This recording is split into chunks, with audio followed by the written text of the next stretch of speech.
guys, welcome back to my channel. Mima Raha here. Hi, I'm so happy to be back, and thank you to my subscribers for the support and for the love that you're showing me. And if you're new here, welcome.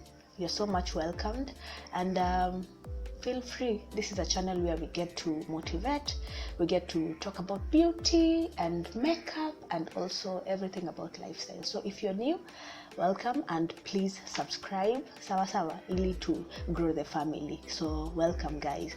So if you can remember, last time we talked about imposter syndrome. We were actually discussing about imposter syndrome, and for the new people here, please, you can just go to Mima Raha and watch, because this video we're going to be doing part 2 of imposter syndrome.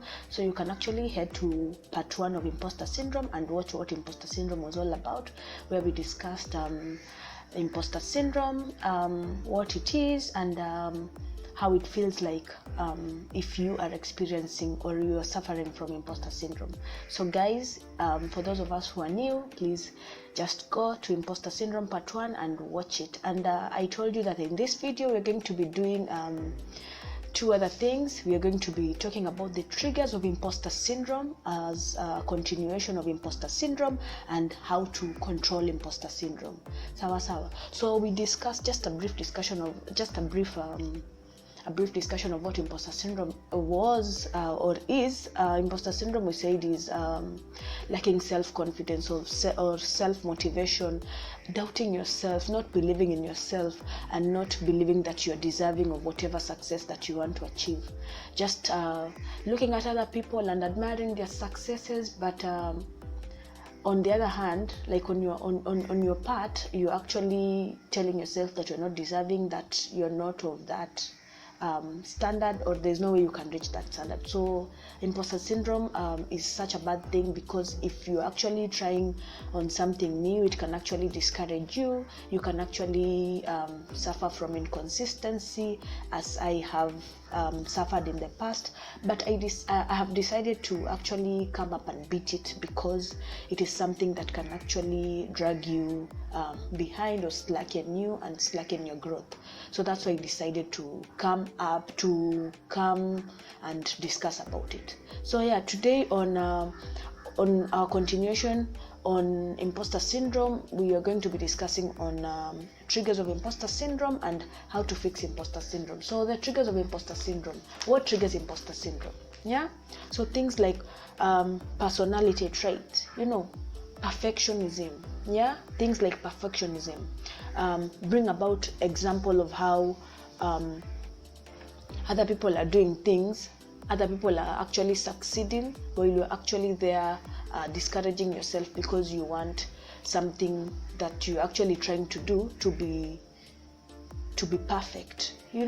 There's no way when you're actually trying out something new, something that you're not conversant with, it's going to be perfect. There's no way that thing is going to be perfect. So there's that thing that people actually suffer from. Some people actually suffer from. Let me say some, because we are not all of us. It's not. I cannot generalize. Yeah. So you find that there are people who suffer from perfectionism. It can actually be a good thing, but on the other hand, it's a bad thing. Yeah. Just to give an example of myself, I remember in school where I used to actually suffer from perfectionism, because we could be given like an exam paper, and on the questions that I knew, on the questions that I was so sure about, the easy one, the easier ones for me, I could actually end up taking a lot of time, because I wanted to answer them perfectly, and this led me to get less time for the other hard questions. I know that we were actually advised by our teachers while in high school, while in campus, mostly in high school and even in primary, to actually start with the easier ones, which is a good thing, because for those people who are really quick, they can do the questions and then complete them within a short time, then go to the harder ones, But as for me, it used to actually take me a lot of time trying to do the questions that I knew perfectly. I didn't want to miss anything, and I could end up spending a lot of time, almost all the time, on the easy questions, and then leaving less time to the harder ones. You see, now if you're told time is up, there's no way you could have completed the paper. You see, there's no way I could have completed the paper. So how bad of it for me to actually suffer from perfectionism, if I can say suffer, because I used to really get pissed because of how sometimes my results could turn out. Yeah, so things like personality traits, things like perfectionism can bring about the issue of imposter syndrome, where you actually looking at these other people that are actually doing great things. They're actually good makeup artists. Yeah, I'm also in the world of makeup, so I also joined makeup, the makeup industry. So I'm actually trying to be perfect, or I'm actually trying to be good. But there's nothing like that. You actually have to build yourself. You see, when we say practice makes perfect, there's nothing like perfectionism. It's all about progress. It's all about the growth. So if you want to be good at something, you have to do it consistently. So this a thing called perfectionism, yeah, brings about imposter syndrome in a way, because it can actually make you discourage you. It can actually put you down, because you're actually seeing other people's videos. As a YouTuber, you're seeing them, how their editing skills, they're really good, but you're not yet there. You're actually trying your best, you're not yet there, but there's no way you're going to be perfect within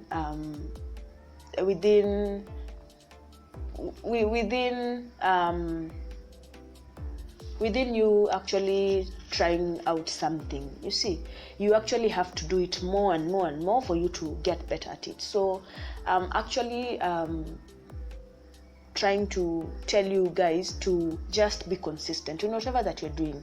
Be consistent, let no one discourage you. Just do what you have to do at that time. Just do what you have to do what you can do. Put yourself up there to the task. Put yourself together. Do what you can do at that time, and within some years to come, you're going to see the progress that you would have achieved. So it's really important that we just pat ourselves on the back and just tell ourselves that we can actually do it, that we are actually going to get better with time. It gets better with time. There's no way you're going to be good within a short period of time. You have to build yourself. You have to go through the pain, go through the growth for you to actually become good at whatever you're trying to be. So the other point is the family background as a trigger to imposter syndrome. Yeah, too much expectations from your family. Families that value achievement above anything else. You see, we have families out here that are expecting us to just succeed. Kaboom, you're just out of school and you're just out of the university, and they expect you to get a job. They expect you to be earning these huge amounts of money. They're expecting you to be supporting them. Yeah. Not that I'm saying that my parents are like that. I just thank God for my parents, because they've not given me any pressure, But I'm really grateful, because even as I'm looking at life at this moment, I actually see that it is true that other people are actually suffering from these things, Yeah, where people have siblings and they're expected, now that they were taken to universities, to actually now support their siblings by paying their fees and even their basic needs. So family background can actually put you down because of their expectations. They can actually expect you to just be successful within a short period of time. But that's not how it works. You actually, if you're lucky enough, then well and good. But if you are those people that actually have to build yourself up slowly and slowly, find what you love, and then begin doing it, it actually takes time. So family background can actually put pressure on you. Even your parents can actually put pressure on you, your siblings can actually put pressure on you, even the community can actually put a lot of pressure in you, because they expect you to succeed and expect you to have achieved your goals by that time, by a short period of time, which in some situations is not the case. So those are the triggers of imposter syndrome, those two things that I've mentioned: personality traits, something like perfectionism, and the family background. If you have more, please feel free to comment down below. Sawa. We are all about learning in this channel, so feel free to comment more things that you're actually experiencing, which you see can actually trigger imposter syndrome. Now, going on to our last bit, which is how do we control this imposter syndrome? So the only way to stop feeling like an imposter is to stop thinking like an imposter. Did you get that? The only way to stop feeling like an imposter is to stop thinking like one. Stop thinking like an imposter.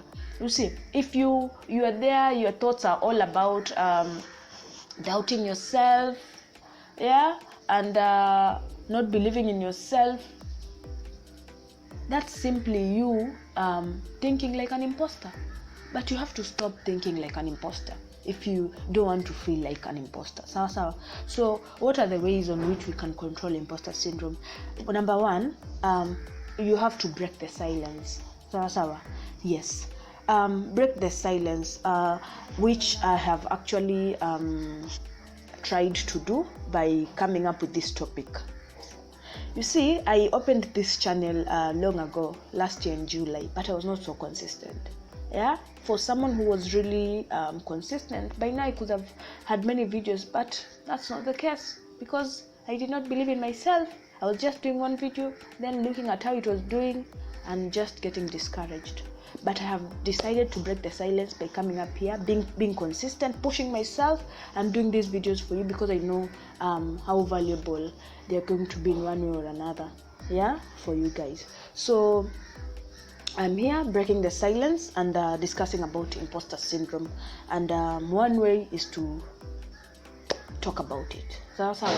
Be that person that actually gets out of their nest and freely talks about things that are discouraging them in life, things that are actually giving them doubts, things that are actually making them not to believe in themselves. Like I have done. So for me, it's imposter syndrome, but I've decided to beat it. So join me in beating imposter syndrome and so many other things that can actually bring you down. On the next one, which is our number 2, is to separate feelings from facts. Sometimes you actually don't feel like doing things, but the reality is you actually have to do them. For you to be successful, or for you to progress, or for you to actually achieve your goals, you actually have to do them. The fact is they are there and they have to be done. You actually have to separate your feelings from the fact. So the fact is no one is going to come and motivate you. You have to be your own motivator. Guys, be your own motivator.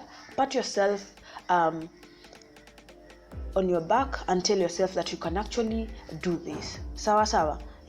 Therefore you should do away with your feelings.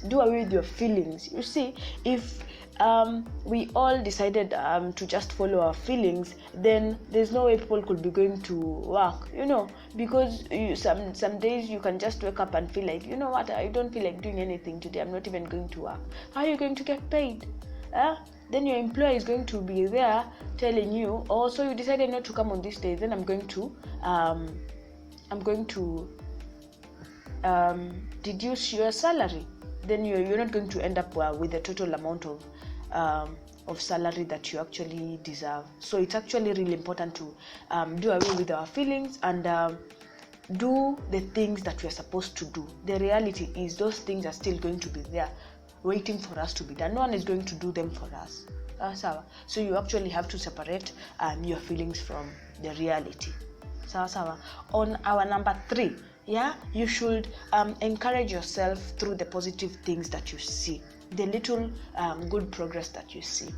I'm here encouraging myself because I actually did part one of imposter syndrome, and I'm really grateful for the response. I'm really grateful for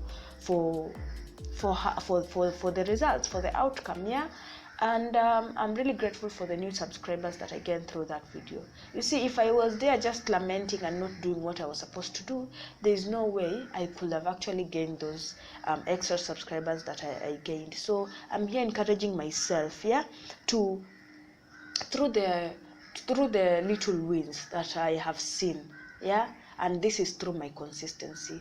And I'm here to tell myself that I will not wait for someone to come and just tell me what to do. I will encourage myself through the little wins, and I know that it is going to pay off at some point. So encourage yourself through the little wins. If you see yourself doing something good, just encourage yourself through it, and you're going to overcome all the challenges and just be a winner, and just succeed in whatever that you're trying to do.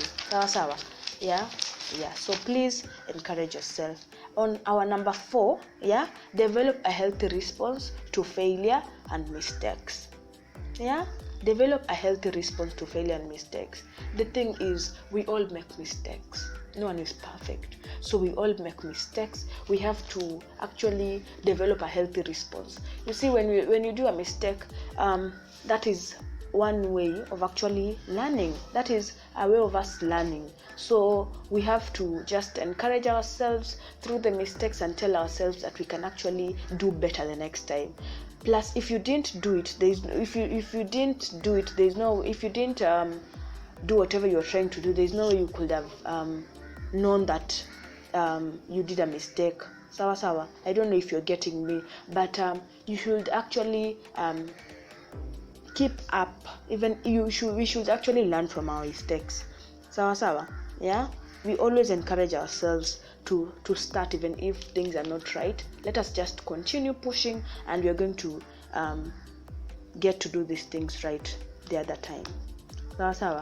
And then on the 5th way, or on how we can control imposter syndrome, is to write the rules. The change that you want to see, what you want to see different, and develop a new script. Change the rules. If these rules are not working for you, come up with new ways of doing things. Come up with new rules that are going to guide you to the right direction. Things that are going to help you better you. Are we together? And on the 6th one, which is our last point, is to visualize success. You have to be you have to be a dreamer. You have to visualize success. I'm that person who actually visualizes success, actually dream about big things, actually wish for good things. But there is no way you're going to achieve all these things without trying, without actually putting yourself there and just doing them from the start. So you have to visualize success, yes, but you also have to put in the work. So your own success, that you deserve to also you deserve to also start from somewhere and succeed. Through consistency, you will get there and you will achieve your bigger goal. So it's really important that you visualize success.